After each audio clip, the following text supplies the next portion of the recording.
Oh, monsieur. Monsieur. Yo sélectionné. Nino. Oye bobe kana coup d'état.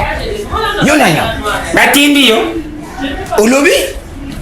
Nana pesi yo permission ou bande busimba simba. Na yo ba dudu sana katu ngana sa bande la sali. Nana lui? Mais pas tout to yena ngayo. Yo. Oye bi pesi ngana mona no pango. Oye kimtenda za mona. Yo wa supporter. Na kulando tena za kumundu ngoya bonga. Bibene boy. Naiwa. Bibene boy. Nani bima? Siko yo nanya mona.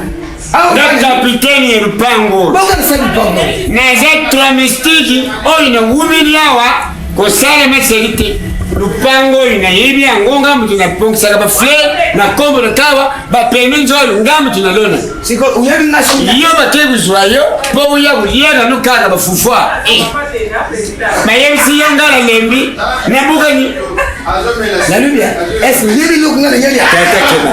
Oza utanga musa. Ba, yobana na yebi lego yekusale te. Yele nini. Ngako lu pango. Mwana uli azalia ngai tata na yina bota nga mwana. Luba verite. Dada uzo.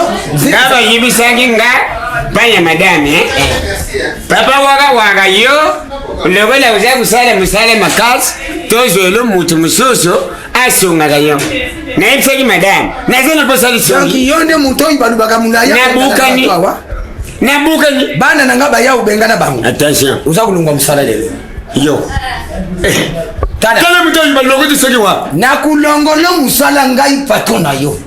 Mais c'est comme le kombo na ngai tuna bebi bangulia ba usanza lo mkia manje be sasa ya pidi. Dala ni kombo mbo. Bo yo kombo na yo. Dala kombo mbo. Bo yo kombo na. Oje yo kate. Tangu bazwagi. Ayele kitele waga moga za rawayo.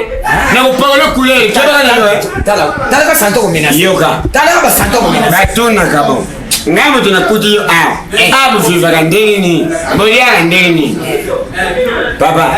Nabuyi ngate izalai nango ambriyema. Mais yo mo okobi kimela. Oyoki tuliaga un fois par mois. Apex. En plus biloko ko tuliaga izala fufutu tumeka poto pa. Ayi dese. Soki longwe kaka.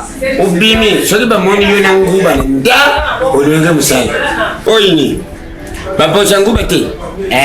Ele obuliaga ndi. Nani bien? Agutinda yo sengi bikona nguba. Bando bane kutana ndenga dia. Ate upula akupiaite. Tenga bazunga pona lamba kandi na kachanda. Balumba sala libanda. Awa to lamba gati. Mengamu bafi. Madame ni bakota kama lewa na bangu kuna oje batombongo soki ni market. Ngana yo debriefo. Yusa ngana. Kesi ni konde jawo. Na kondi la. Olia wizara kapazi.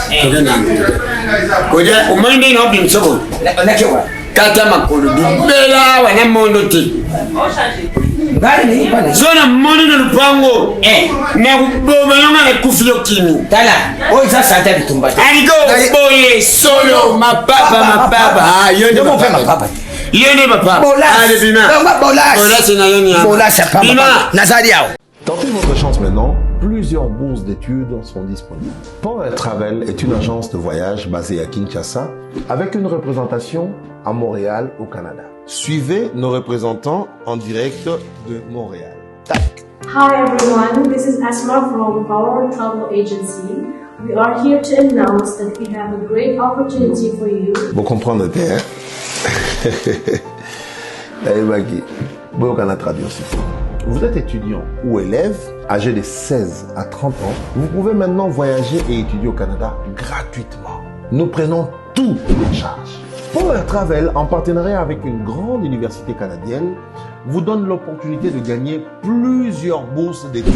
Nous sommes à Botour, local 75, à Gombe. Pour plus d'infos, appelez les numéros qui s'affichent au bas de votre écran.